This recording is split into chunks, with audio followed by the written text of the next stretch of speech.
দেখুন, গণেশজি হচ্ছে সর্বসিদ্ধিদাতা। এটা সকলেই প্রায় কম বেশি আপনারা জানেন। কিন্তু গণেশজির ভুঁড়ি মানে পেটেই হচ্ছে তার সর্বসুখ শান্তি প্রাপ্তি। সেখান থেকেই সমস্ত কিছু পাওয়া যায়, সুখ শান্তি। তো পেট বা উদরের জন্য ওনাকে বলা হয় লম্বোদর, অর্থাৎ দীর্ঘ পেট। শব্দটি ব্যাখ্যা করলে পাওয়া যায় লম্বা উদার, যাহার মানে হচ্ছে বিস্তৃত। ওনার পেট সাগরের মতো বিস্তৃত। সাগর যেমন সমস্ত জিনিসকে নিজের গর্ভে সহজেই ধারণ করে নেয়, তেমনি উনিও সকলের সমস্ত দুঃখ নিজের পেটের মধ্যে ধারণ করে নেন। তাই বলা হয় ওনার পেটে নিত্য প্রতিদিন যদি হাত বোলানো হয়, তাহলে উনি সকলের দুঃখ নিয়ে নেন এবং সুখ দিয়ে থাকেন, সুখ প্রদান করে থাকেন।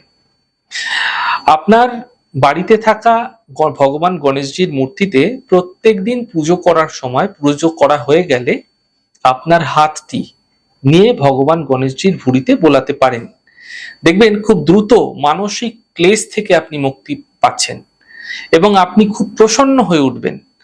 কারণ দেখবেন গণেশজি হাসলে আপনারা দেখবেন আপনার ঘর সংসারও কিন্তু হাসছে।